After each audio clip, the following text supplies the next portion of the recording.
মাঝে মাঝে আল্লাহ আমাদেরকে দুঃখ কষ্ট দিয়ে পরীক্ষা করতে চান, এগুলো আমাদের জন্য খারাপ নয়।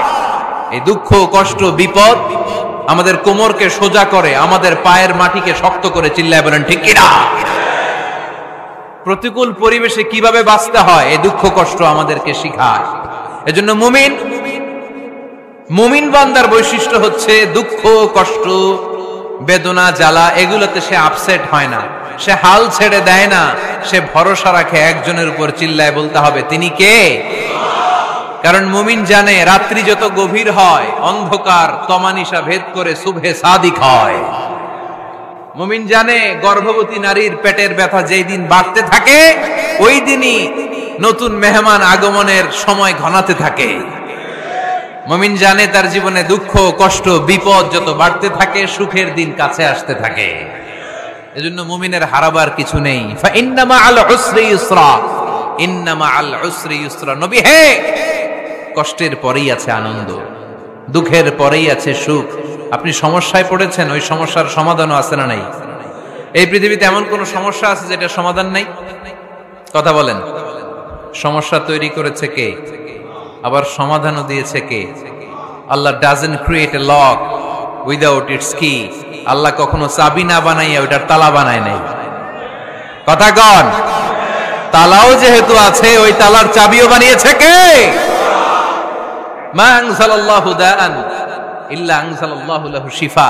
আল্লাহ দুনিয়ায় এমন কোন রোগ পাঠায় নাই যেই রোগের ঔষধ বানায় নাই, এমন কোন রোগ নাজিল করে নাই যেই রোগের কোন চিকিৎসা বানায় নাই, হয়তো সেটা আবিষ্কার হয় নাই। অনেকে ক্যান্সারের কথা বলতে পারেন যে হুজুর ক্যান্সার এমন রোগ, এই ক্যান্সার তার নাই কোনো অ্যানসার, কিন্তু বিজ্ঞানীরা বলতেছে এটারও অ্যানসার আবিষ্কৃত হচ্ছে। সুবহানাল্লাহ কইবেন না? কিছু কিছু ক্ষেত্রে হয়েও গিয়েছে। এজন্য দুঃখের পরেই আছে সুখ, কষ্টের পরেই আছে আনন্দ।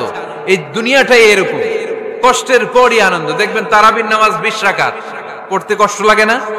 কোমরে ব্যথা, হাঁটুতে ব্যথা, কিন্তু 20টা রাকাত যখন শেষ করে মসজিদ থেকে বের হই একটা আনন্দ আছে না নাই? কষ্ট করে পরীক্ষার জন্য প্রিপারেশন নিলেন আপনি কয়েক মাস, কিন্তু ফলাফল যখন ভালো হয় তখন একটা আনন্দ আছে না নাই?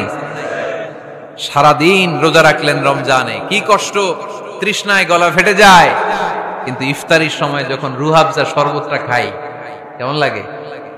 একটা আনন্দ আছে না নাই? এজন্য আল্লাহ বললেন ফাইন্না মাআল উসরি ইউসরান, ইন্না মাআল উসরি ইউসরা। ও নবী, কষ্টের দিন মক্কায় অল্প কিছু দিন, মদিনাতে আনন্দের দিন অপেক্ষা করছে। আমাদের জীবনে যদি দুঃখ কষ্ট আসে আমরা ধৈর্য ধরবো, তাওয়াক্কুল করবো একজনের উপর, তিনি কে? কারণ আমরা বিশ্বাস করি কষ্টের দিন এটা চিরকালের জন্য নয়, সামনে আনন্দের দিন আমাদের জন্য সেট করে রেখেছে কে? বিপদে পড়লে ডাকবো কারে? আমাদের অসুস্থতাকে সুস্থতায় পরিণত করে দিতে পারে কে? চাকরির জন্য পাগল পারা, চাকরি নাই, চাকরির ব্যবস্থা করে দিতে পারে কে? বিদেশে যেতে মনে চায়, পাসপোর্ট দিয়ে রেখেছি, ভিসা নাই, ভিসা লাগায় দিতে পারে কে? কিন্তু আমরা দুঃখ কষ্ট বেদনা কিছু একটা হইলেই সবার আগে আল্লাহরে শেয়ার করার আগে ফেসবুকে শেয়ার মেরে দিই। আছে না নাই? আপনাদের ফেসবুকে অ্যাকাউন্ট আছে নাকি? কার কার আছে দেখি?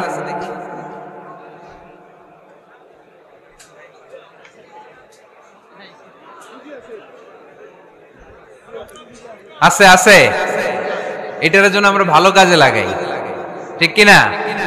আপনি চাইলেই এমন ভাবে ফেসবুক ফ্রেন্ড লিস্ট করতে পারেন যারা ভালো ভালো জিনিস শেয়ার করে, যারা মোটিভেশনাল জিনিস শেয়ার করে, ইসলামের পক্ষে কথা বলে। আপনার এক একটা শেয়ারে অনেকের জীবন বেঁচে যেতে পারে, ঠিক কিনা? একজন